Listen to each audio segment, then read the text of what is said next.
the Experience Pros radio show, home of the original Fan Braggin' Fridays. Take just 20 seconds to become a business revolutionary by sharing a Fan Braggin' story of great customer service by using the hashtag FanBrag or calling the Fan Braggin' hotline at 855-FAN-BRAG, FANBRAG. Now back to Angel and Eric, the Experience Pros. Eric is snoring again. Eric's snoring has been the topic of so many conversations here on the radio. And our next guest that says America is sawing enough logs to provide firewood for decades. Don't you just love that? He says snoring's becoming an issue, is more than an issue to lose sleep over. Sleepfoundation.org estimates that 90 million Americans snore and that 59% have a partner who snores. I don't have a partner because I snore. Because you snore. Our guest is Dr. Gene Sambataro.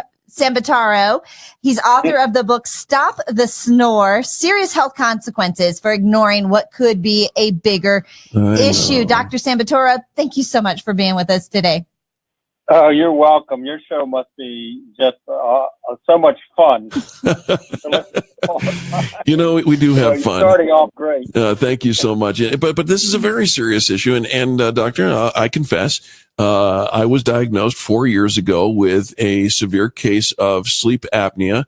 And I think I stopped breathing 59 times in an hour.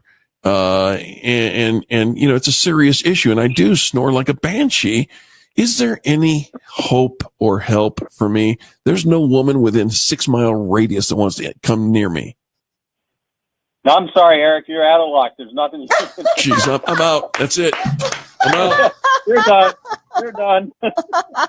No, there's definitely hope for you. Yes, there is. Well, the gold standard today is, and you've probably heard or know someone that wears a CPAP, or maybe it was even recommended to you. But yeah, I don't want to do that.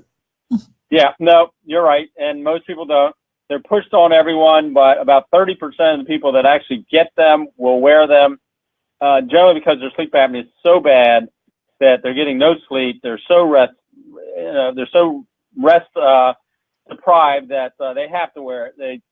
But for most people, they don't want to wear it for lots of reasons. It dries out the mouth. It's not exactly the most attractive thing. It's difficult to sleep with. So there's lots of reasons why people won't use it. But we can talk about some other options. Okay. If that doesn't interest you. No, please.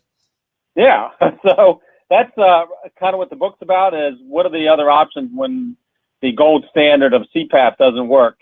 And I think there was a comedian that said that the CPAP is the perfect birth control device. So you can understand why. Absolutely. So and this is why dentists are getting involved in this, because we can introduce to our patients dental appliances that they can wear at nighttime. And basically what it's going to do is pull your jaw forward.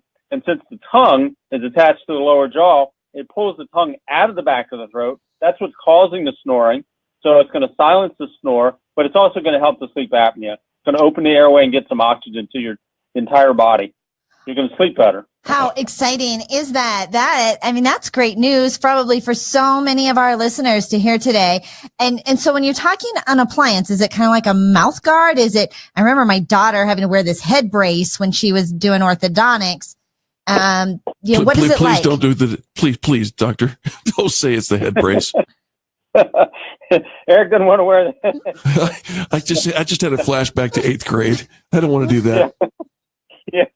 No, being picked on the playground, right? So, no, you don't have to do that. This is kind of like a retainer, but it's two retainers, like a retainer on the top of your teeth and a retainer on the lower teeth. And when you bite together, there's like two little ramps on each side. So what it does is you bite down, the ramp pushes the lower jaw forward and it holds it in that position the entire time while you're sleeping. So you don't have to think about it. You don't have to worry about it. Just hold your jaw forward, pulls the tongue out of the back of the throat, and you'll have a restful night. All right, but doctor, I'm a mouth breather, and you should see the size of my nose, man. I mean, Mount Rushmore got nothing, but it's always plugged. I can't breathe through my nose. Does it still work with an appliance? Yeah, so I mean, there's specific appliances for patients that are mouth breathers. I mean, we do try to work with our patients to get them to breathe through their nose, whether they, some kind of nasal decongestion to open it up. I mean, if they've got nasal polyps, maybe they need some kind of surgical intervention. If all hope is gone, we can't get somebody to breathe through their nose, we can make an appliance that they can actually breathe through their mouth with the appliance in there. Dr. Sambutora, where are you located?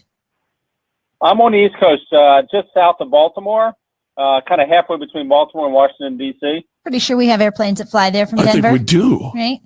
I know. I'm pretty sure Southwest does that. I'll bet you I should come see Dr. Sambutora. How many visits does it take to, now I'm like shopping now. 1, 2, 3. Well, for some people, it's a lot. No, I'm just kidding. Generally, you're talking about, we do an initial workup. We might have you do a sleep study to verify it. And most of that is really just to verify, but also for insurance purposes, because insurance won't reimburse unless you actually have a test, which it sounds like, Eric, you did, because you had a sleep apnea of 59. So yeah, they would say, okay, you definitely have sleep apnea. We will first want you to try a CPAP. You try a CPAP, you're not tolerant, then we can do an appliance. And that requires then an impression of the upper and lower teeth. We send that to a lab, takes about 3 or 4 weeks to get back. We insert the appliance, and typically we would see the patient a couple times after that.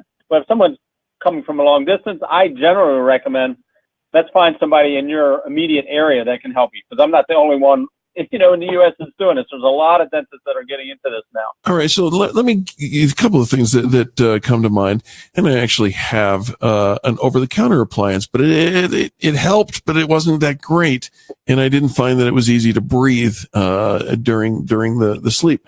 What do you feel about the OTC appliances out there?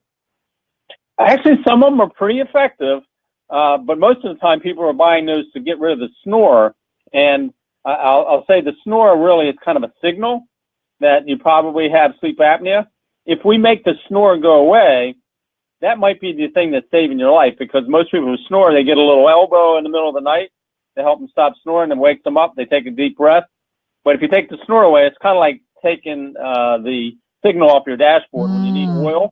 Right. So you just disconnect it, right? So you don't really need oil because the light's off now.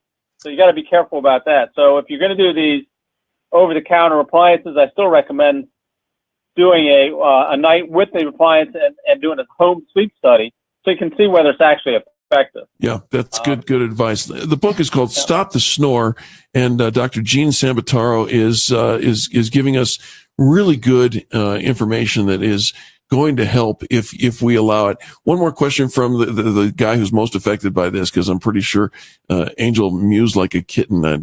I don't know that because I don't live with her, but I'm pretty sure. Is it TMJ? So if I'm pulling the jaw forward, does that affect a TMJ issue? Well, it can. If you have an underlying TMJ issue, you got to be very gentle with pulling it forward. So you might want to have to address the TMJ problem first. But then I would say what's causing the TMJ problem, most likely from clenching or grinding their teeth, which is a safety mechanism. The body is posturing its jaw forward by clenching to open up the airway. So Dr. Sambutora, airway issue.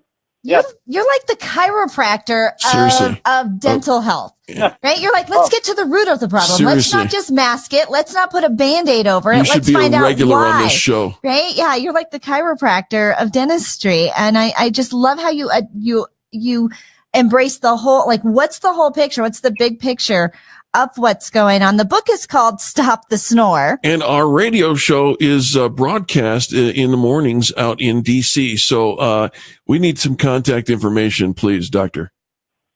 Sure, absolutely.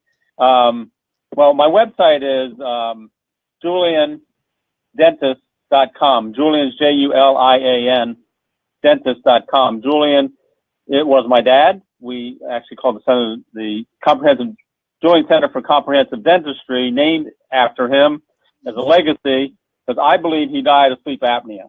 Wow. He had a sleep study. They said he didn't have sleep apnea, but I mean, he saw those logs pretty loudly. In fact, my mom didn't sleep together for many years. They said he didn't have sleep apnea, and I guess it was about 2 months after they said that he died actually of a sudden heart attack. You know, if they didn't sleep together, he probably died of a broken heart, brother. Yeah, that's probably true. Right? That's also true. It shouldn't be that But, way. All right. So JulianDentist.com, JulianDentist.com.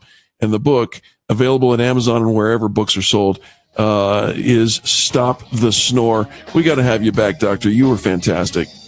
Well, thank you, Angel and Eric. You have a great evening. Thank you.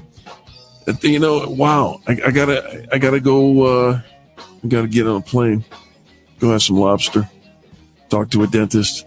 Stop snoring. Stop snoring. Find a woman. All of it. He's got a long list. It's true. It all trickles down. Back after this is the Experience Pros Radio Network. The Experience Pros, revolutionizing the way people treat people in business. KDMT, Denver's Money Talk, 1690 AM.